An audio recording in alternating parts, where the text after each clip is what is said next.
I'm Eter Turadze and I will start with one story. During the rule of Aslan Abashidze, here in this courtroom, it was a bit different back then. I testified against the Batumi police chief. That police chief was cracking down on the rally and nobody else dared to testify. I did, and he was arrested. Then there was a man from the Constitutional Security Department. He was a high official, and I testified against him. This happened during Saakashvili's rule. And now I'm confident that the day will come when I will testify against this police chief as well. I'm talking about Gebuadze and Peselia. This is all I wanted to say, nothing more. Yes, I'm Eter Turadze, and 24 years ago Mzia Amaglobeli and I founded Netgazeti Batumelebi LLC.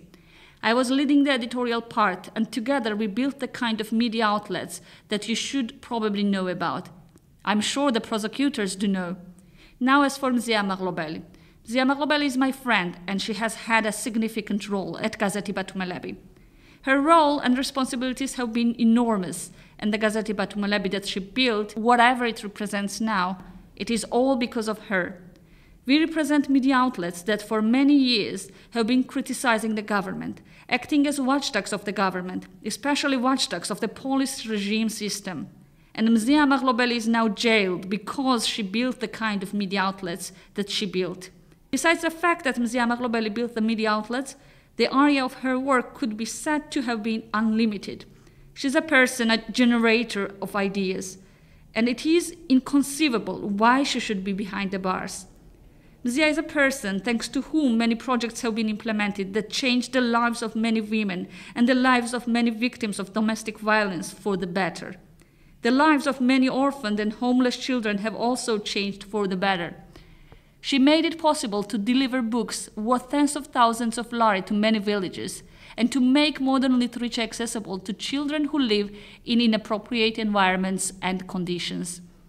Mzia Amaglobeli is a person who created space for critical thinking and for expressing critical thoughts when such spaces were lacking in our country.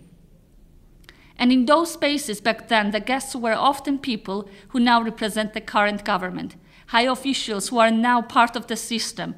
And they used to go not only to those spaces, I'm now talking about current high officials in the highest positions, but they also used to visit our office often, under the guise of valuing freedom of speech and expression.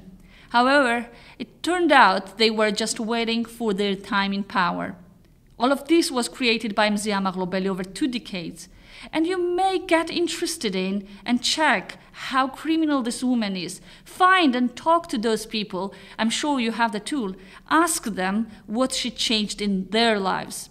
Mzia Amaglobeli had already been suffering from health issues before, and now her eyesight condition is critically severe. However, here in this court, it is demanded that she remain in detention because apparently she poses a threat to someone, especially the police, because she might reoffend. As you say, this is your decision to make, and whatever you decide, you will surely be responsible for it. Mzia Amaglobeli, as the CEO, has never interfered with the newsroom's editorial independence, and she was the guarantor that nobody could ever interfere with our editorial independence. And to let you know, it's a great luxury in journalism that nobody can interfere in editorial policy.